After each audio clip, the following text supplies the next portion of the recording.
Welcome to the Pursuit of Wealth, where the H is surrounded by abundance. Join us as we navigate and explore health and wellness topics from mindset to deep health to intentions and everything in between. We welcome you with open hearts, open minds, and with the hopeful intention that you'll become a tiny bit better than yesterday.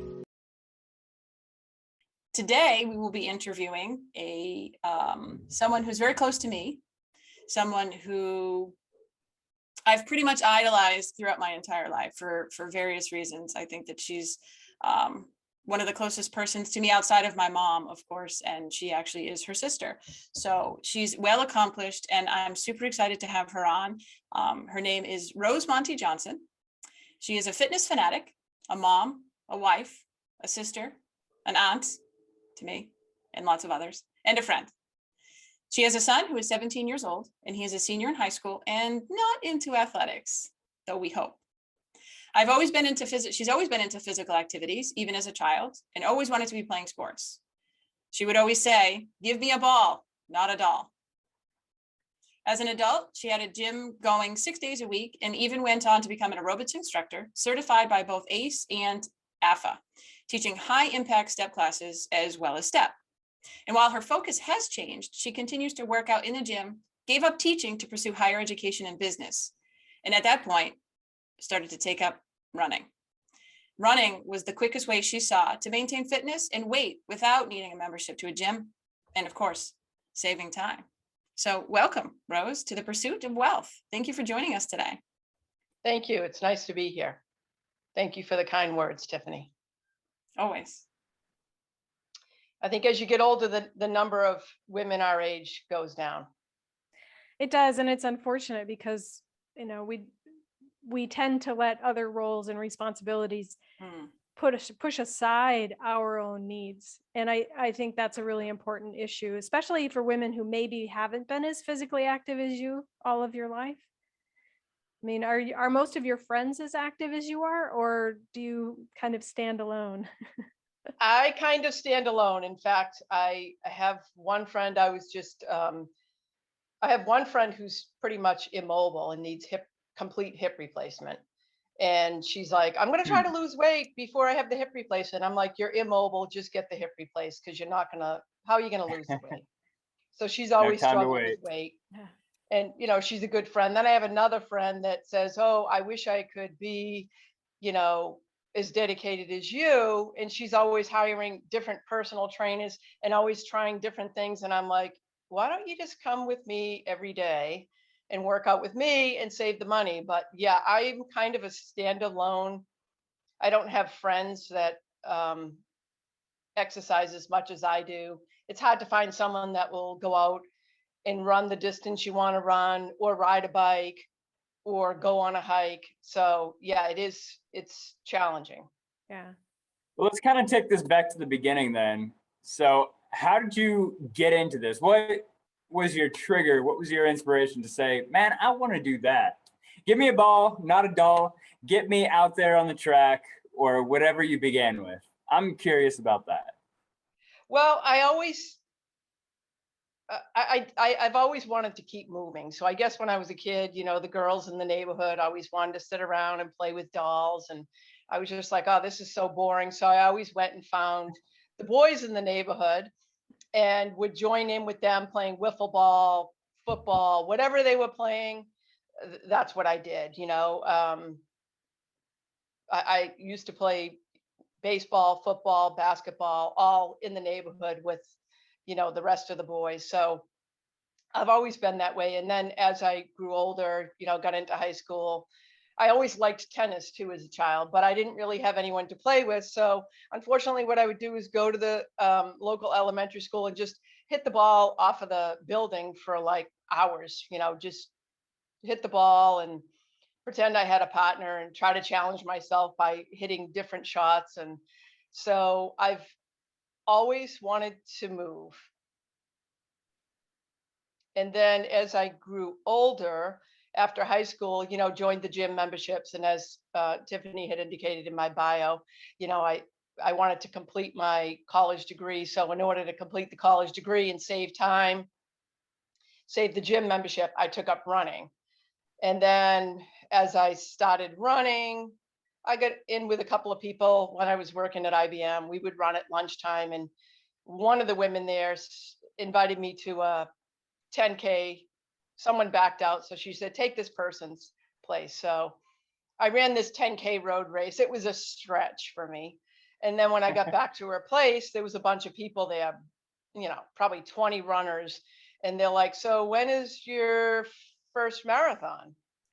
And I was like, well, I wanted it to be before I was 30.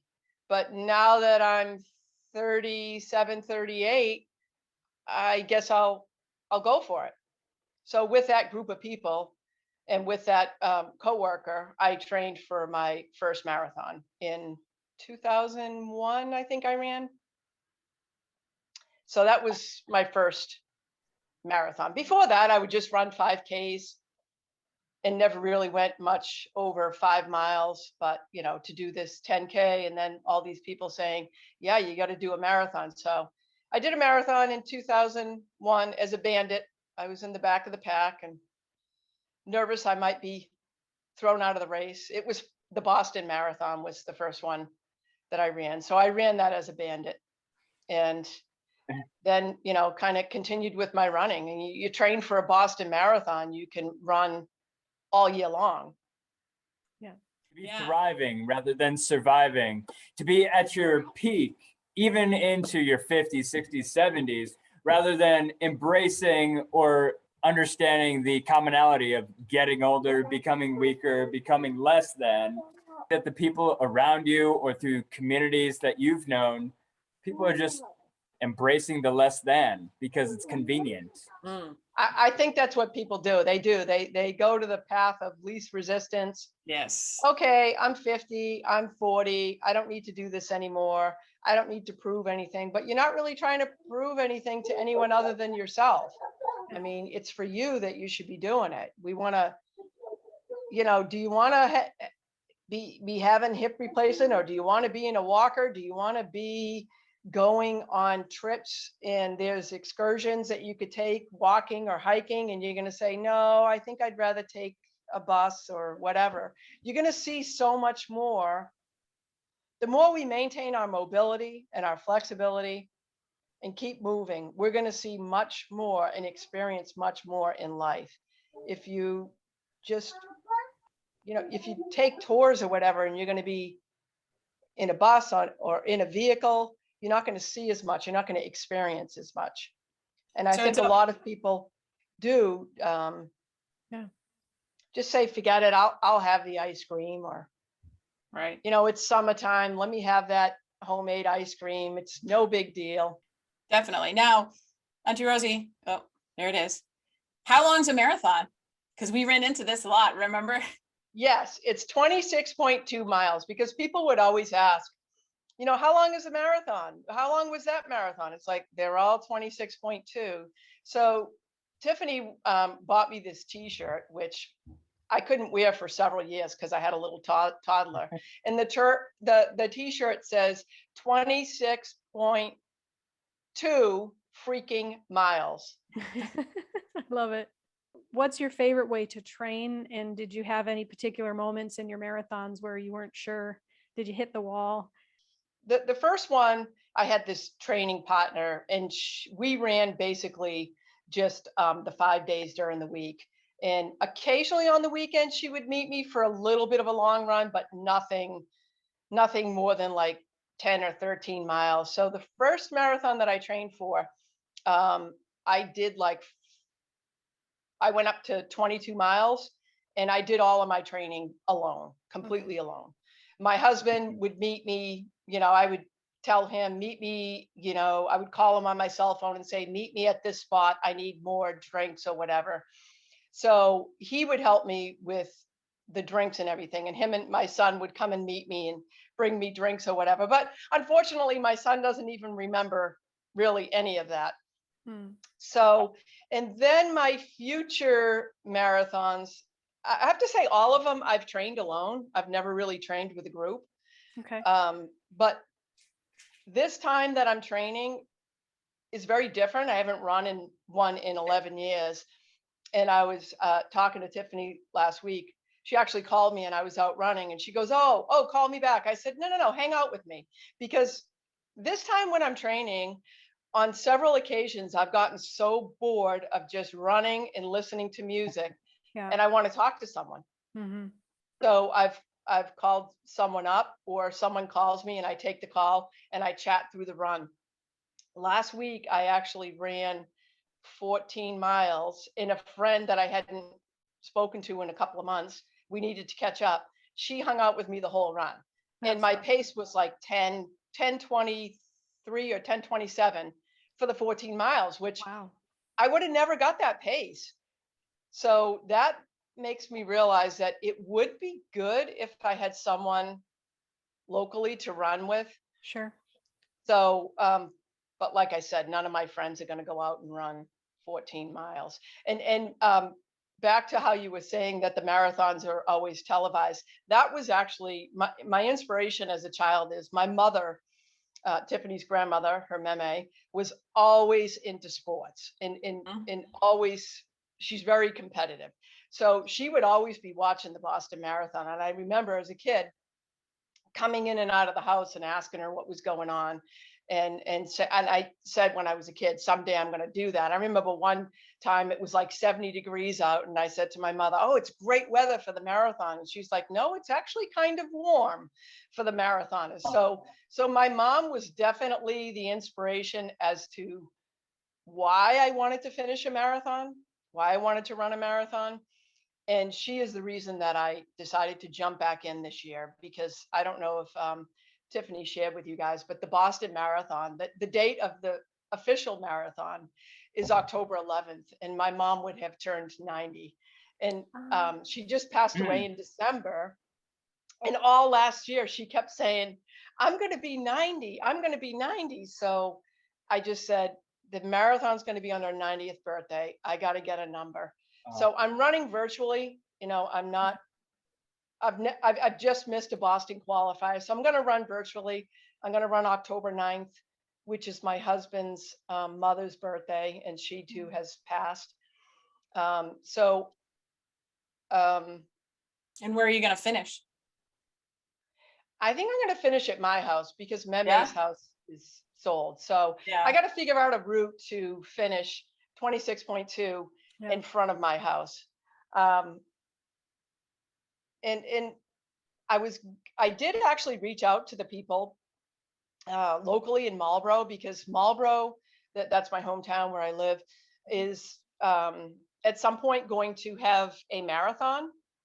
Oh, And so so through the Panther Trail and the rail trails and everything, Tiff, they want to create a marathon. So I asked them if they would be interested in trying to do that this year for people that are running Boston virtually.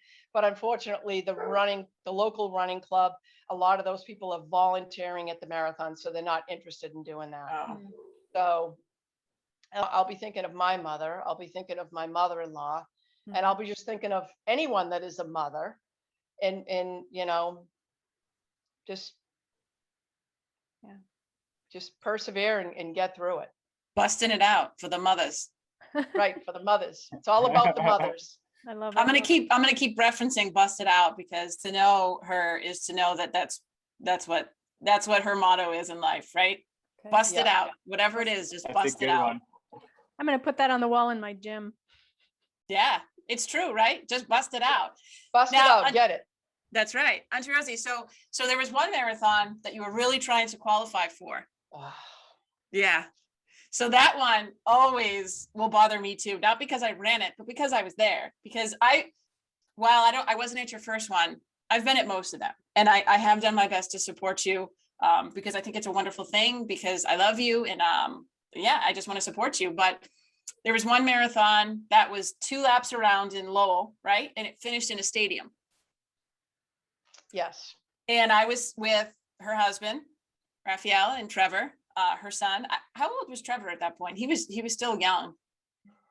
Yeah, that was 2010, so 11 years ago, right? Yeah, so he was like 5, maybe. 11, 6, 5 or 6, yeah, Yeah. whatever, yep.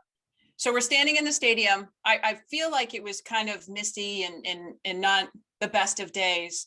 And, you know, we could track her virtually. And so that's what we were doing. And so we knew she was coming into the stadium. And what was your goal? To get to 4 hours to qualify for Boston.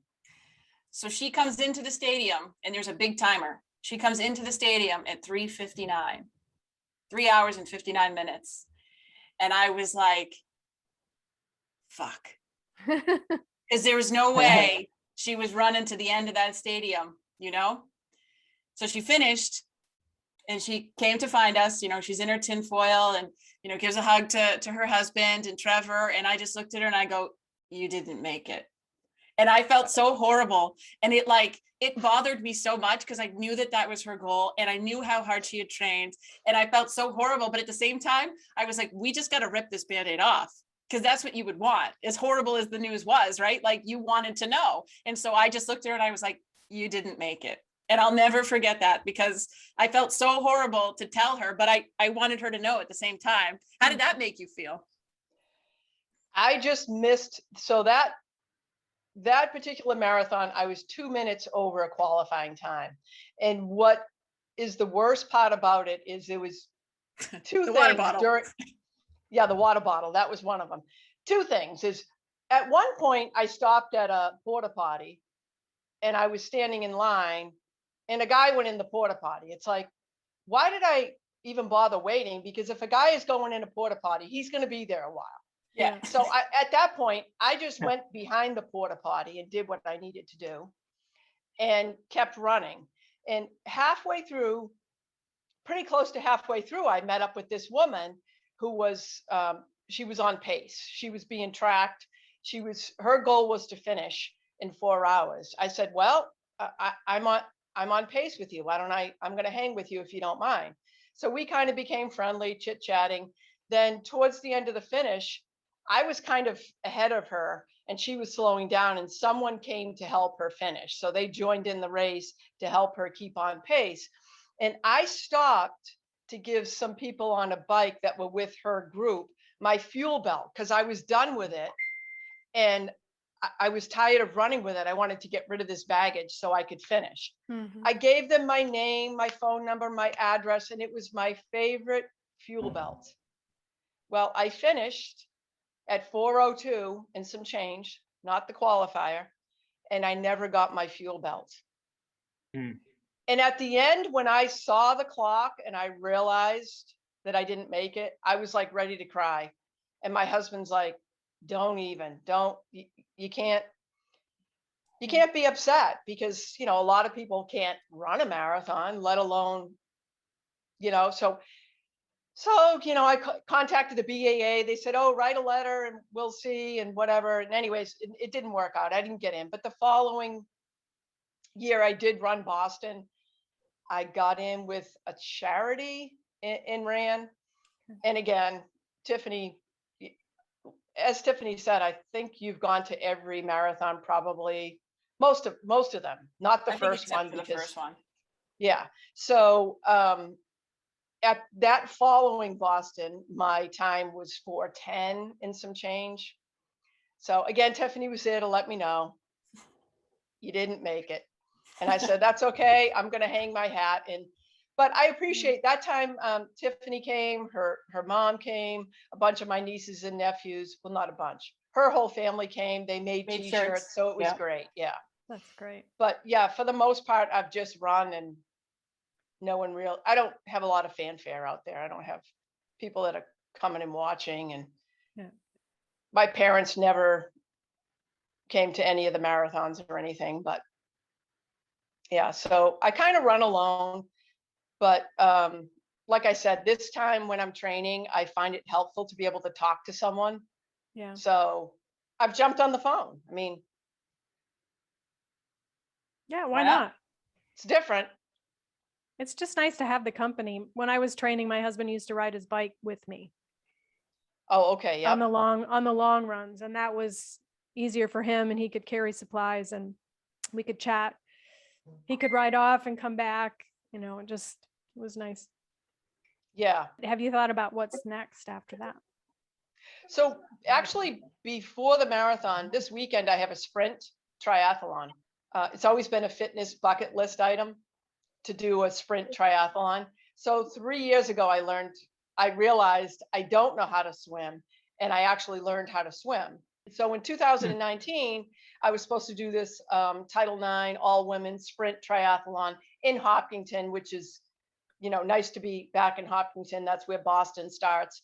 So it got canceled that year because the blue algae in the water. And I was like, oh, geez. So I did a bike run. And I said, well, that doesn't give me the check.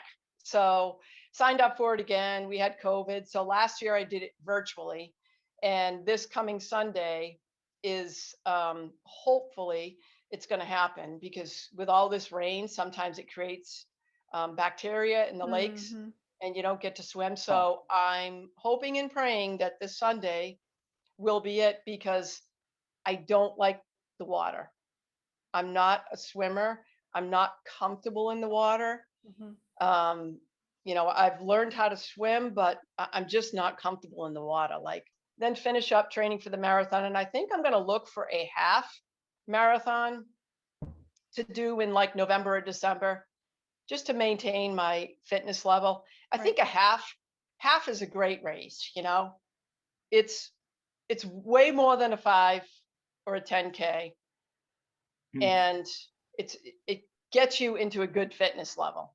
It does. And it doesn't take all of your time, like training for a full, because when you decide to train for a full, it's like you have another job. Yeah, because you're out there running for, 3-4 hours.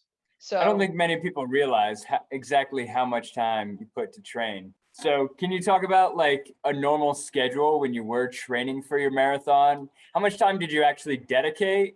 And then afterwards, talk about what things you had to keep in mind, because you weren't obviously eating junk food. You weren't eating snacks. You had to make some sacrifices with things you could and could not do. You had to maintain your water level, your electrolyte level, and also maintaining a confident mindset that you can actually do it day in and day out. I don't think that my diet was as great when I was younger. Over, the past 5 years, I think I've maintained my, a healthier diet, really watching what I eat, because my A1C is high. I have high cholesterol. So I've changed my diet in that way. And as Tiff turned me on to this LMNT electrolyte drink, so I've been using that, and I find that is a good drink. The other thing that I would use too, because I never really got into Gatorade or any of I just never really liked those. So I would actually, Johnny, I would actually drink Pedialyte, like the clear Pedialyte. It's a good substitute. Yeah. Yeah, because I didn't want all this other chemicals, the dyes and all of that in my body. So I early on I used Pedialyte, but now I'm using the LMNT for hydration. And you're right, you have to make sacrifices. You have to make sure you're getting your rest. When I was working full time and training for a marathon, it was much harder. And when my son was younger, it was harder too, because I'm leaving to go out for these long runs on the weekend, and Can't leave the boys idle. Right. And the other thing is, so yeah, it takes a long time, and people might say, how can you go out there and run for that long? You're gone from your family for 4 hours. And I said, well, when a husband goes golfing, he's gone for that amount of time. Sure. And you know what, Auntie Rosie, that's one of the big things there, because I think that speaks exactly to what you're saying about women dropping off of fitness or never getting involved in it because of these stigmas or these preconceived notions that, oh, we're the women in the household, or you know what, now I have kids, now I have a career.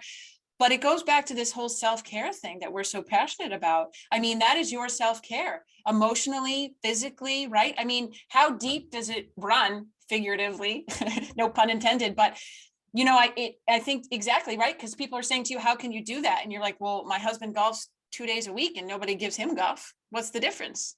Right. And so I would just say, because I always trained for Boston usually, right? So I would say it's winter times. In the summertime, he goes off golfing for 4 hours. In the wintertime, he doesn't mind me going out and doing these long runs. Yeah. But this time is very different though, Johnny, because I don't have the same people around me as I had when I was younger. I don't have all these runners around me. I don't have it's just different. And I And you're haven't done older. it in so long. So I guess I have more, as Julie was saying, I guess I have some doubt More adversity. sometimes. Yeah. Sometimes I say, I don't know, am I crazy? Should I be doing this? Am I going to be able to do this? And then I say, listen, I can do this. I've done it before. And I just remind myself that I'm not really looking for a qualifying time. I'm just looking to finish. And I have to remember my reason why. Why am I doing this? I'm doing this to memorialize and remember my mom, who would be 90. It brings me back to, all the training that I've done in the past. And as Julie said, what's next? So I'm like, I don't want to get to this point, get to this fitness level, and then just drop off. No. So I am definitely trying to think of, I was just thinking that yesterday. I got to stop looking for what's next, because right now I'm a month away. So really I have 3 weeks of training left, right? Because Yeah. the last week Yeah. is taper. You got to taper. Yeah. Yeah. And this marathon training has been very different in the sense too, that previously I always did like 4 20+ mile runs. Conference call tonight, and I asked them that question: why have your training plans changed? So their training plans used to consist of 6 days of running, right? And you progress up through the week. Before your long run, you're only doing a couple of miles. The training plans now are such that you run, you cross train, you run, you cross train, and then you run and you run.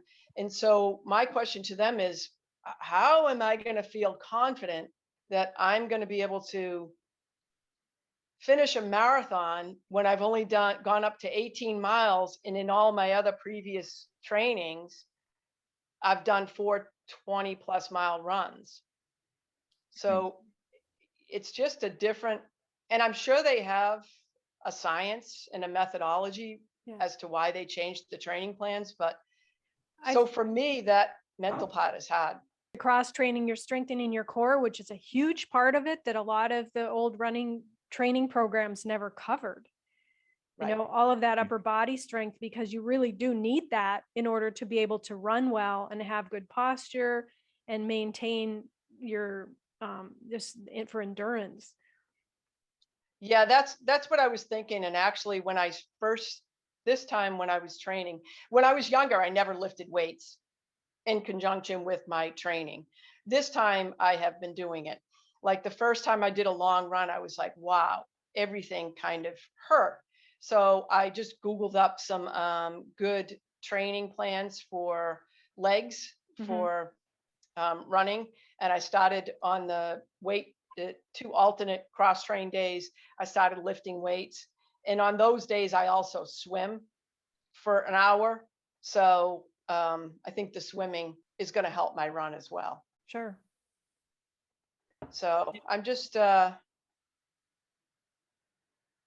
just hope it goes well. I'm like, I guess I have more doubt I have doubt this time.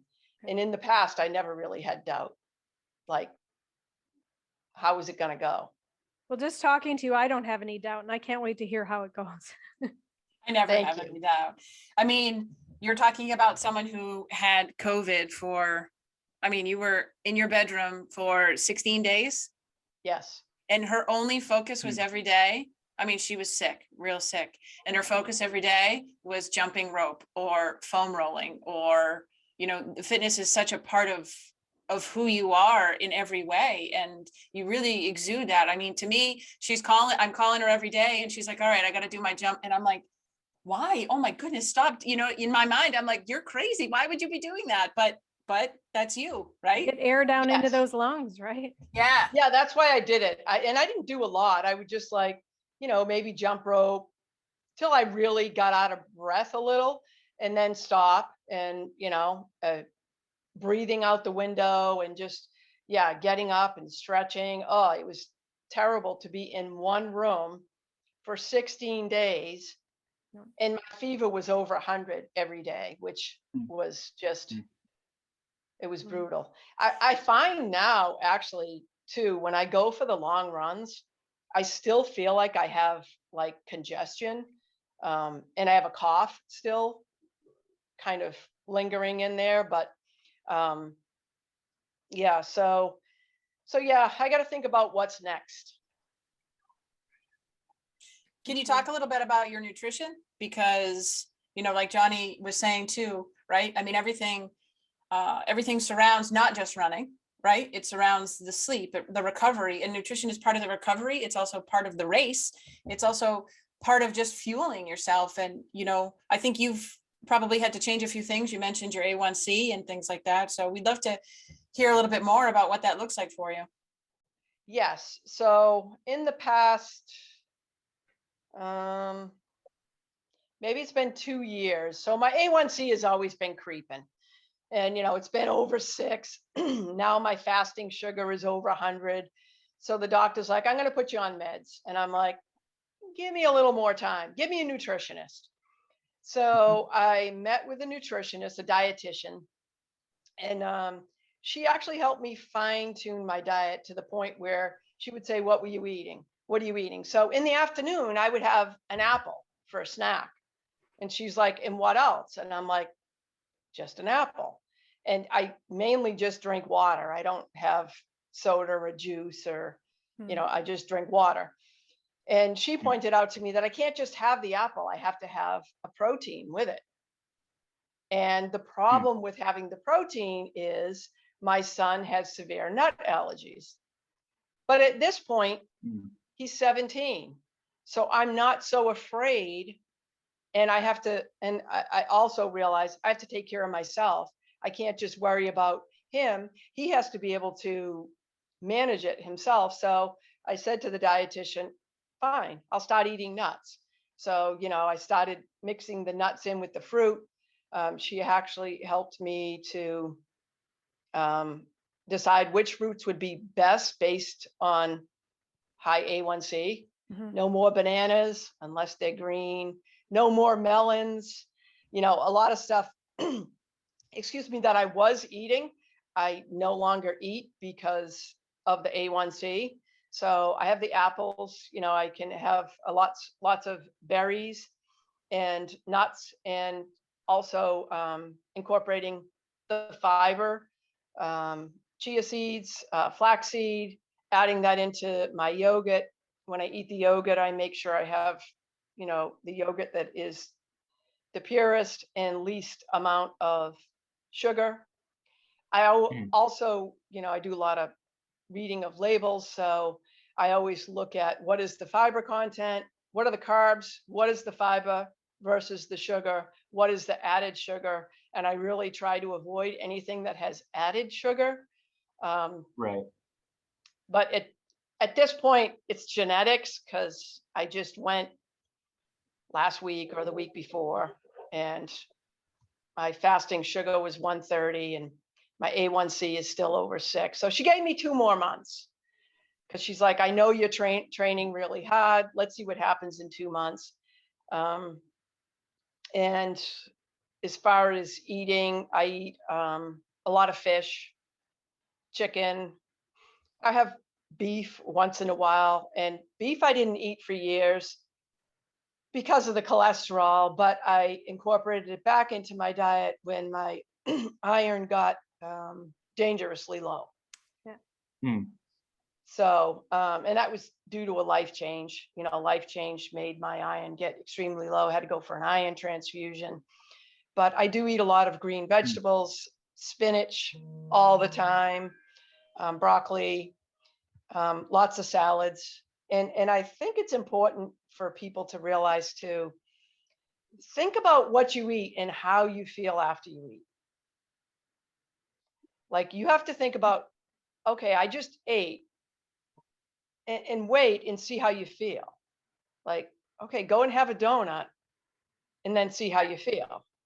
Go and have an apple and some nuts and see how you feel. And the feeling is going to be very different. The Yeah. carbs, the high carbs and the processed food is just going to make you sluggish, where these other good foods, they're going to fuel us and they're going to give us energy. Yeah, especially after a couple hours after you eat, right? And everything goes, whoo. Right. Yes. Yeah. So yeah, fine tuning my diet. But for the running part, since I'm doing a lot of running on, before a long run, I may eat a banana, or after a long run, I may have that melon or have some of those. I can't eat pineapple, but I shouldn't say I can't, but it's recommended that I stay away from, all the melons, pineapple, that my fruits should consist of mainly fruits with thicker skin and berries. So, But after running for those many miles, I mean, the glucose that you're getting from the fruits are going right to your muscles, and you know what I mean? It's going right into your system.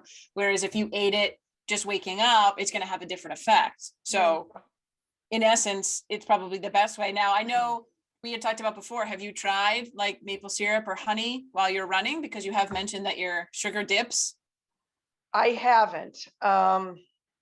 I was trying to find some of those. I saw those honey packs somewhere, but when I went to the supermarket and went down to like the natural food aisle at Hannaford's, I didn't see them, but I was. Davidians sell them. They sell them right at the Davidian Farms in Northborough. Oh, okay. They sell the honey sticks that you can just like kind of rip off the top and squeeze them, the honey straws. Okay. I'll try that next weekend. Or maybe next week during a long run, but yeah. And for the maple syrup, what would I do? Just. I'm sure. See, the problem is that if you were to look for maple syrup packets, unfortunately, what you're going to get is the not so real maple syrup. Yeah. But I prefer corn syrup version. yeah, exactly. But the pure maple syrup, that's interesting. I'll look and see if I can find anything that would be, sort of like a little packet of it. Because I think that would be really useful for you, to maintain your energy levels, just that quick hit of sugar that your body knows exactly what to do with, because it's a very pure thing. Maple syrup and honey, they're very pure. Yeah. I'll have to go get those honey sticks are good. My favorite training snack was banana with peanut butter, because the peanut butter slowed it down just enough. Yes. But or when we did cycling, they boiled little red potatoes. Yes. And then chilled them and rolled them in salt. Oh, and just popping idea. 1 or 2 of those was awesome. Really? Yeah.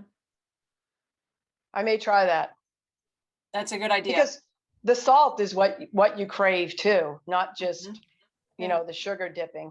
Yeah. But my PCP did say the electrolyte drinks, keeping up with the electrolytes should help for my sugar not to dip. That, because everything evolves, right? Now we're finding out how important weight training is, even when we're doing endurance sports. Now we know weight training does help that. We know how much our diet plays a role in that, in our hydration. And it's not, and your sleep, and it's not just the day of or during, it's pre-race, that all of that is very important as well. Yeah. Every day, really. The older we get, the harder it gets to maintain a fitness level, right? The older you get, the harder it gets to maintain a fitness level. And when you let it go, it's like 3 times the work to get it back. Yeah. So but it's never too late. No, it's not. No, you see in the news or in the media, sometimes you hear about these people that are like 70 or 80 years old, and they go out and they run their first whatever road race or whatever. And it's great. It's inspiring. Yeah. The purpose for doing it, and the purpose should be for ourselves, to maintain our health, to maintain our mobility. And I think, Johnny, a lot of people just say it's too much work and I don't want to do it. it might hurt. And I'd rather have those Oreos than the apple. But they, because the Oreo gives instant gratification, Right. or so they think. I mean, But once you stop eating that, gosh, that apple is amazing Yeah. because it's that real honest to God fruit and flavor, and it melts in your mouth, and it's so appreciated when you know what it's like to taste real sugar, real fruit, real food. Your palate Right. just changes, and you're absorbing everything that you eat. I mean, they say one of the most meditative experiences is to actually go out and garden, pick, grow, whatever. Go pick apples. There's nothing more meditative than picking fruit. There's a reason for that, because it comes from the earth. There's so much that made that, and then we get to absorb it, and we're absorbing the earth with it. The sun, we're absorbing all of that. That's why I say you can't really be upset sharing fruit with somebody, right? Because a fruit has absorbed all that sunlight, all that rain, all that soil, and now we are going to share it together. It's a beautiful thing. It truly is. Now maybe the donut is easier, but it will never have that same experience from soil to body. right. Yes. And you're right. The gardening is very therapeutic. And, especially when you start a garden, when you have young kids, the kids just love to see everything popping up, and they're going to eat better because they like to go out to the garden and just pick the stuff off the vine and eat it. Yeah. When Trevor was younger, he's the one, my son Trevor is the one that I didn't have a garden. He had me start a garden because I have a friend that has a big garden, and Trevor was always up at her house, and he liked the fact that his friends and him would go into the garden and just grab stuff and eat it. And it's funny you mentioned the whole earth thing, because I'll tell people say, oh, you have a big yard, how do you take care of it? Well, I take care of it. You do all the weeding and everything? Yes, I like to do that work. And they're like, you like to do yard work? Yes. You're in the dirt, you're in the earth. I don't wear gloves. My husband's always like, look at your hands. And I'm like, it's okay.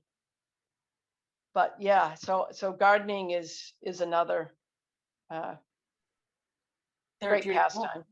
Well, not to sound exclusive, but I wonder if a lot of that is our generation, because that's exactly how I feel. And I'm the one who mows the grass at our house. My husband doesn't like it so much. He's from England.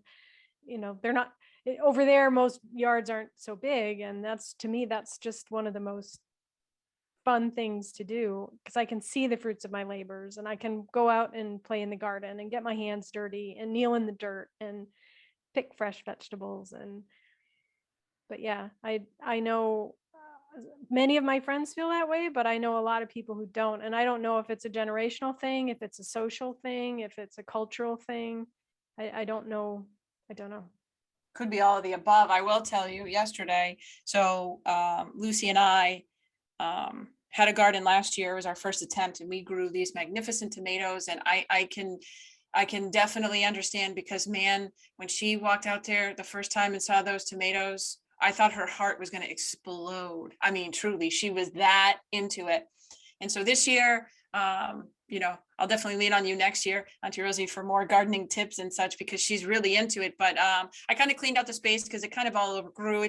I didn't do a lot of the things appropriately that I will do next year. But needless to say, we had a couple carrots, and she picked them because they were ready. They weren't going to grow. Maybe they would have grown much more, but just to see the joy on her face, it's so beautiful. And then yesterday I was cleaning it out, and we planted a bunch of tomato plants, but nothing grew. Well, I'm picking out all the weeds, and I see one tomato on a vine, one green tomato on a vine. So Lucy comes home from school. I said, honey, come look what Mama did. I said, do you see anything in there? And again, this earthly joy of just seeing that one tomato. I mean, she's so proud of it. We're never going to get to eat it. It's still green. It doesn't matter. For her, that's life. And it's such a beautiful thing. You could still try to fry it, fried green tomatoes. That's true. That's true. Or you Or you could put it in a bag and see if it ripens. Yeah, that's true. But- But just to see the joy on her face, and she always says, Mama, dirt's healthy, right? Yes, it is, honey. Yes, it is. Play in the dirt, feet and hands in the dirt. Yes. Yes. I worked with a fellow when I was in corporate HR, and one of our immigration lawyers was talking to me one day, and he said, geez, I know you're a nutritionist, but he said, I really, how do you get kids to eat vegetables? And it was springtime. I said, plant a garden. I said, really? Mhm. I said, plant a garden and have him help you. And so he made 2 raised garden beds for his kids, a son and a daughter. And they got to pick the vegetables they wanted to plant. And then they had a little friendly competition to see whose plants did better.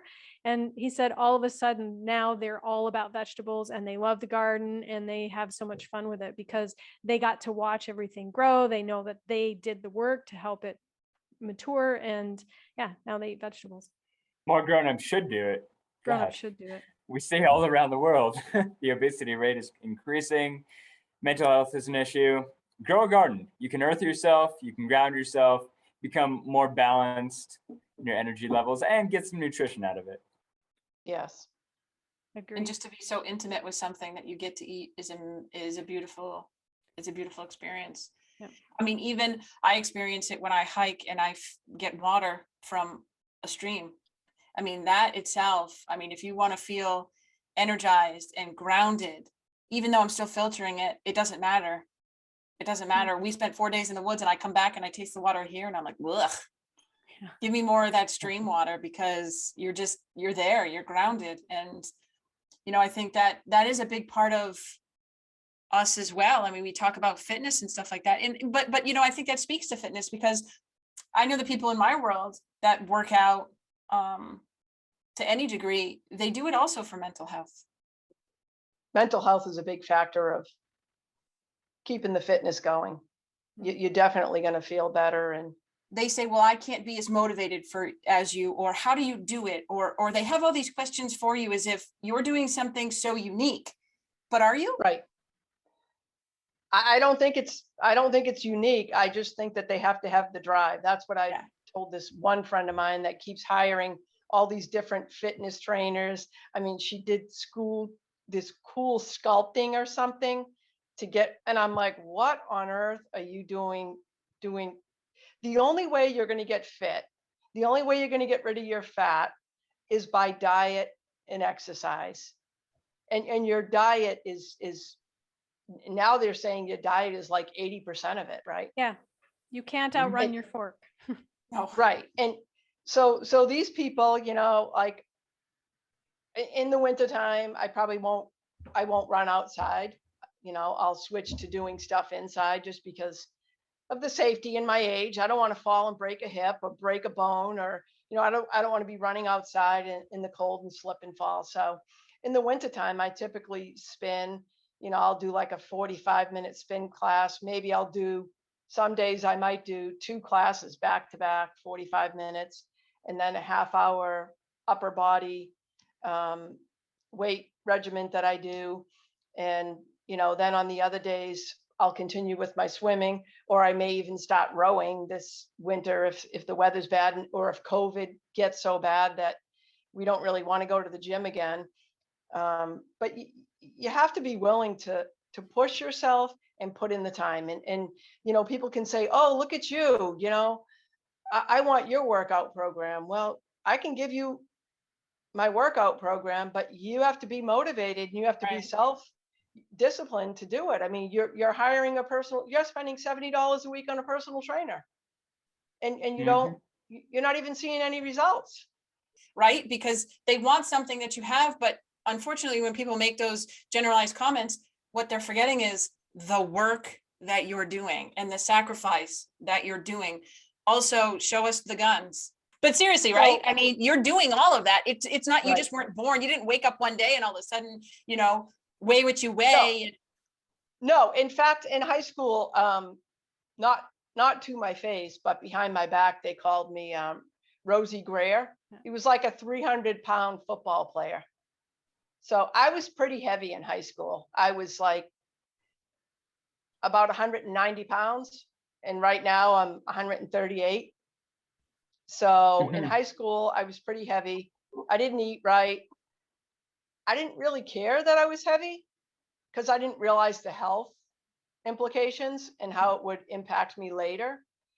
So I got heavy for, I didn't care that I was heavy. I didn't, Now, right. what about the popcorn? And I'm only bringing this up because I know Julie has a very near and dear affection towards popcorn also. And I was kind of questioning whether it was more of a generational thing, because my mom and you, if I put a bowl of popcorn in front of you guys, forget it. It's done. So I don't eat popcorn as much anymore because of the Yeah. diabetes. Right. Yes. Popcorn. How do you feel about popcorn in I general? love outside of- popcorn. See, Yep. Julie, it's like, I swear it's a generational I thing. swear, if I had to choose one food to eat for the rest of my life and it wouldn't matter about my health, it would be popcorn, probably. You know, we didn't have a lot of money, and she never really, she wasn't one that treated with food, right? But popcorn was always an event. And I think she learned that from her father, right? Correct me if I'm wrong, but popcorn was a unifying event for our family where we would sit down to whatever movie and she would let us eat in the living room and she would make this monstrous bowl of popcorn and we would all sit and enjoy popcorn together. I mean, throughout our entire childhood, she made us popcorn on Friday nights and we ate it and we loved it. And it was a beautiful thing. And When we were growing up, when Walt Disney would come on, I don't know if you guys, the Walt Disney, the Sunday night movie or whatever, Yep. Dad would make a huge grocery shopping bag full of popcorn, shake it up nice, put some salt, plenty of salt. And occasionally, Tiff, he would even make us root beer floats. whoa. Now bear in mind too, there was 8 of them. So when she says a monstrous bag, there was 8 children. So we can only imagine the size of this bag. Yeah. I lost my mom when I was 19. She was only 48. But while I was growing up, I was a figure skater and I was training a lot. So I had a social life, but not a very active one because a lot of my time was focused on training. And my mom and I, in the winter, we would sit in front of the fireplace with a big bowl of popcorn and we talk about life. In the summertime, we'd sit out on the front porch with a big bowl of popcorn and we talk about life. And so that always is my kind of connection to her. So So you guys all gluten-free? What's that? I said I try and be most times, and I'm pretty good. It's easy though and convenient in Vietnam. I have been for 12 years, and so has my husband. By virtue of me doing it, he found that he was intolerant as well. And now we have a dog who also is. That's funny. Okay, this is a very personal question. How tall are you? 5'5" Okay. and a half. And so interesting that you asked that. It just made me think too that so when I started meeting with the dietitian or whatever, you know, I was around 145, between 140 and 145. I feel most comfortable at 143, but the dietitian told me I want you between 135 and 140. So that's something that I have been trying to maintain. If I stay between 135 and 140 and maintain that, my A1C will be at 6, but that's still too high. Yeah. So I may just, I hate to say it, but I may just start the meds just because I'm reading and hearing about what not taking medicine for diabetes can do to your body. So I hate to say it, but I may just start taking the meds, like, you know, training and running and feeling the dip, you know, feeling when I know my sugar is dipping or my sugar is off. Yeah. I think I need to medicate. Yeah. I hate to say it, but Yeah. Well, and you have to do what's right for you. I know I am very much, I don't want to say anti-meds, but I am about finding every other solution first. It sounds like you are too. But when you need them, you need them. Right. Yeah. That's why we live in the time that we live. But at least you can look at yourself and say, I did everything I could. Tell us a fun fact about you. so the fun fact is when I was 17, the bank was giving away 3 different prizes. So I put my name in the hat. I wanted to get the 10-speed bike. And I forget, one I think was, maybe it was cash. I don't know what it was. And then another one was a shopping spree to a supermarket. So I won the shopping spree to the supermarket. So my dad and I went to the supermarket, did a couple of trial runs.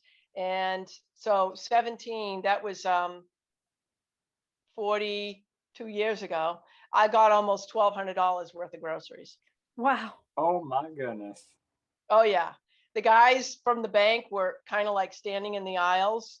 They're like, when crap. when I was pushing the carts down the aisle, you know, they were like standing in the way, and I was like, you better move, because I'm just coming straight ahead. Yeah, my dad and I went and scoped out the store. And so, you know, we went to the tuna fish aisle and the spam aisle, deviled ham or whatever. And he said, what are you going to do here? And I said, I'm going to stick my hands in, put the cart up there, and just scoop it all in. I cleared out all the spam, all the tuna fish. I got a bunch of peanut butter, olive oil, because olive oil was in, you know, the big cans, so they wouldn't get damaged. I went to the meat aisle and grabbed all the fresh meat, and yeah, it was pretty it was fun. Excellent. I think that's pretty awesome. That is awesome. And then my dad had to buy a freezer, which cost him about $800. So He still yielded a couple hundred though, especially for all the mouths. right. Yeah. It was a lot of food. Yeah. If you had to give listeners like one piece of advice, just one thing, what would that be? You can do it. Push yourself. You can do it. That's great. The risk is worth the reward. Yep. Just do it. Bust it out. Yep. Well, thank you so much for coming on today. And, you know, we look forward to following up about your 7th marathon and hearing all the trials and tribulations that you endured for that. But know that we will all be there on October 9th in mind, body, and I'll be there physically. Yeah. And somebody better help me this weekend too.